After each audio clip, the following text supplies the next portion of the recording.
Hello, welcome to Thirst Time.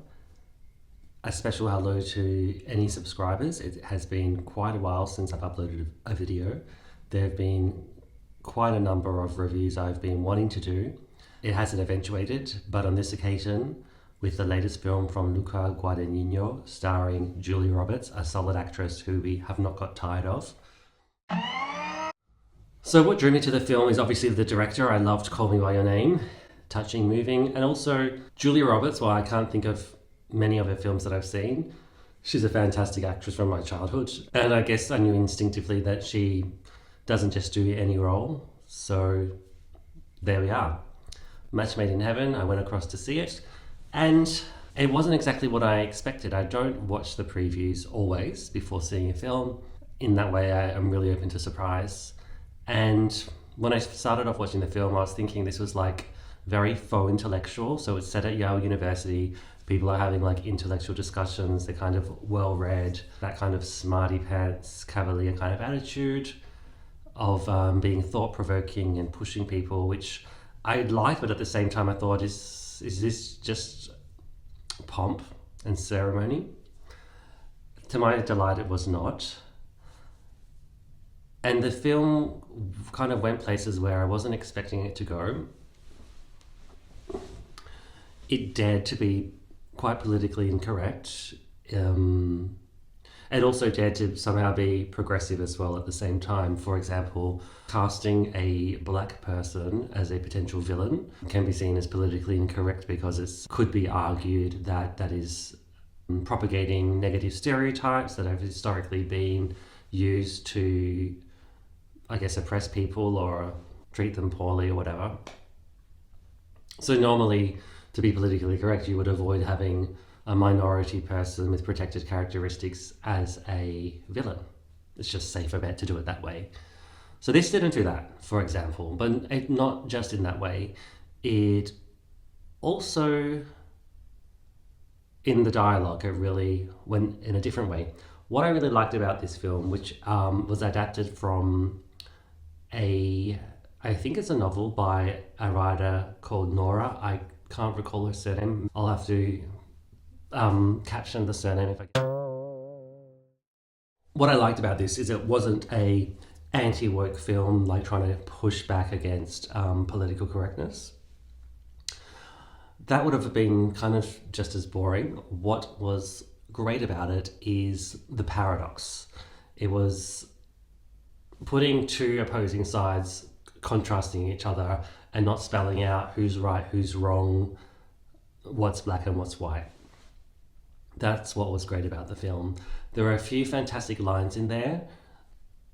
My favorite line is when Julie Roberts is tutoring a few students and she's getting frustrated and flustered because she feels like she's under attack from students criticizing her of being, whether it's discriminatory or not living up to the values of the university, not being a model citizen or whatever, that she's just getting pissed off with Gen Z and their safe spaces.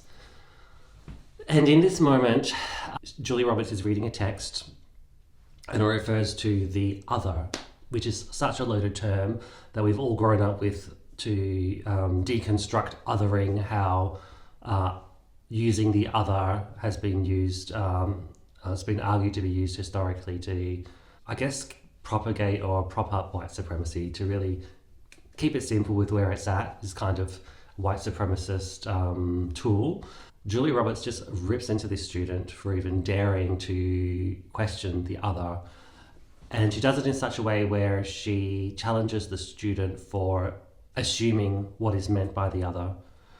Because really what that student is just a ideology or lesson she's been taught. She hears the word other and then it's cha-ching, oh, I'm very smart, I'm going to say, the catchphrase to silence the debate, and then the intellectual discussion ends there, whereas Julia Roberts' character really just tears into her and basically says it's something like akin to someone who goes to see abstract art and says, I could have done that myself.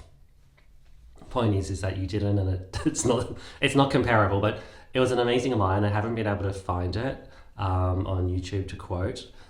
but it's all much of a reason to go see the film. Even if you're not necessarily into dialogue films, it's a great film because Luca Guadagnino is really fantastic. It's a far cry from Call Me By Your Name. I can see similarities, and what I would say that I found is this director's touch is he has enough silent moments, which is not too many. This film has a lot of dialogue, but he has a lot of enough silent moments to make you feel like you're in real life. It's not just you're being carried away in a fantasy elegies kind of story. It's has that realism of real life that makes it feel more real. This film, in both Call Me By Your Name and this one, but this film, it leaves you with a little bit of discomfort and a little bit of questioning what's going on, whether you can't hear them very well or it's not obvious, you don't have all the deets, but not enough that it's too confusing. It's actually carefully done enough to keep your ears pricked up high, to keep you attentive. It's actually really carefully and craftily done as a design technique of the storyline. So that was very well done, and it keeps you in ambiguity, suspended in ambiguity, but not painfully so. It's not frustrating at all. And then again, what's fantastic about this film is it very neatly ties everything up together. It's one of those satisfying endings where tick, tick, tick, it all makes sense, and it has a very resolved resolution, so to speak. Like, it's really, truly, there's no questions at the end saying, I wanted this, I wanted that. There's a couple, but like literally it's minuscule. You kind of do know exactly what's happened to every character, why it happened, now it all makes sense. And it's, yeah, very well done. And the story from Nora is excellent because it's dared to kind of show a mirror to both sides of the social debates, the left and the right, traditionalist versus progressive. It shines a torch to both. It doesn't really take a side, but it also kind of indicates how the pendulum swings. And I think it's been really nice to see in society that we're kind of at a point where we can look at, for example, the last 10 or 15 years, the cultural revolution that has happened with, we haven't really digested the fact that, well, this is in America, but,